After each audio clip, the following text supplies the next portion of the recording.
कि स्वामी कन्हैया प्रभु आनंद जी जो कि अनुसूचित जाति समाज से हैं और जो ये राम मंदिर ट्रस्ट के सदस्य हैं, उनको 5 तारीख के शिलान्यास में आमंत्रित नहीं किया गया है। इतनी जलालत झेलने के बाद, इतनी जिल्लत झेलने के बाद, इतना अपमान झेलने के बाद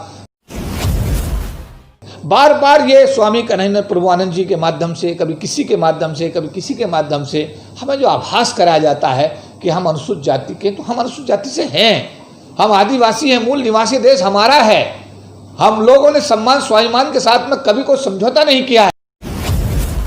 अरे क्यों जाते हो बेइज्जत होने के लिए? क्यों जाते हो वहां पर चढ़ावा चढ़ाने के लिए?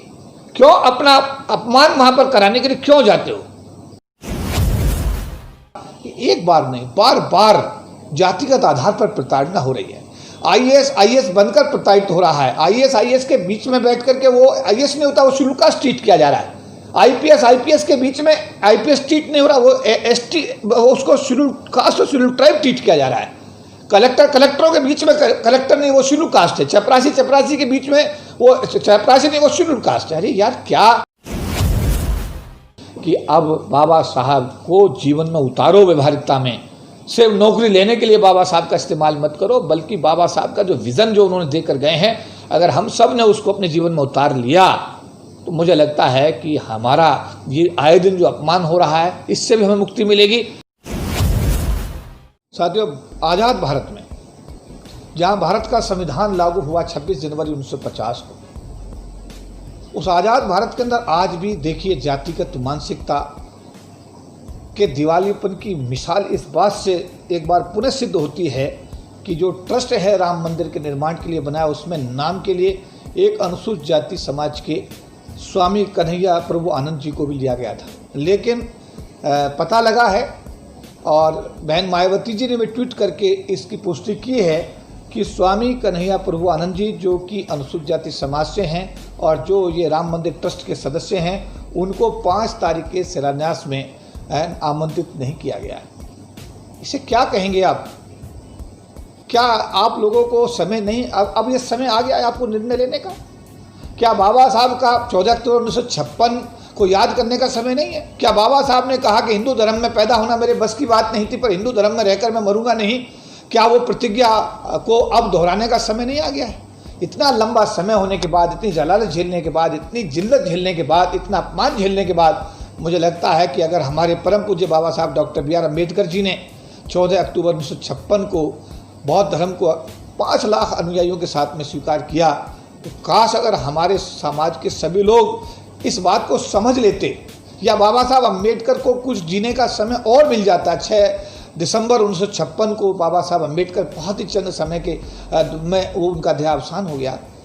आज समय आ गया है, इन सब चीज़ों को आपको तय करना पड़ेगा, निर्णय लेना पड़ेगा कि एक बार नहीं, बार बार जातिगत आधार पर प्रताड़ना हो रही है। आईएएस बनकर प्रताड़ित हो रहा है। आईएएस के बीच में बैठ करके, वो आईएएस नहीं होता, वो शेड्यूल कास्ट ट्रीट किया जा रहा है। आईपीएस के बीच में आईपीएस ट्रीट नहीं हो रहा, वो एसटी, उसको शेड्यूल कास्ट और शेड्यूल ट्राइब ट्रीट किया जा रहा है।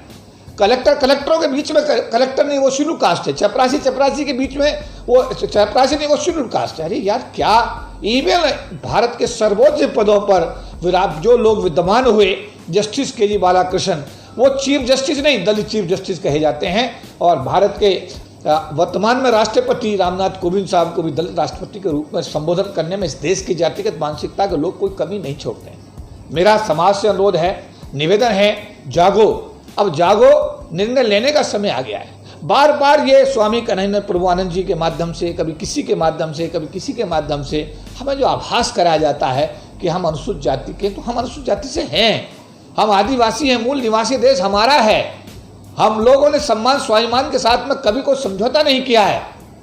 और हम लोगों को अब बाबा साहब अम्बेडकर का 14 अक्टूबर 1956 को रिपीट करने का मुझे लगता है कि उचित समय है। सब लोग विचार करो, मंथन करो, चिंतन करो और इस जिल्लत की जिंदगी से। और मैं तो ये कहूँगा कि अरे क्यों जाते हो बेइज्जत होने के लिए? क्यों जाते हो वहाँ पर चढ़ावा चढ़ाने के लिए?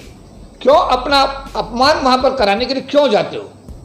निर्णय लो, समय आ गया है। मेरा आह्वान है, मेरा निवेदन है, आप सभी मेरे समाज के एक एक भाई से, एक एक बहन से, एक एक बच्चे से, एक बुजुर्ग से, एक बड़े से, एक छोटे से, सबसे मेरा निवेदन है कि अब बाबा साहब को जीवन में उतारो व्यवहारिकता में। सिर्फ नौकरी लेने के लिए बाबा साहब का इस्तेमाल मत करो, बल्कि बाबा साहब का जो विज़न जो उन्होंने देकर गए हैं, अगर हम सब ने उसको अपने जीवन में उतार लिया तो मुझे लगता है कि हमारा ये आए दिन जो अपमान हो रहा है इससे भी हमें मुक्ति मिलेगी, हमारा सामाजिक उत्थान होगा, हमारा आर्थिक उत्थान होगा और भारत के अंदर हमारा एक नया सवेरा होगा। सभी को जय भीम, नमो बुद्धाय।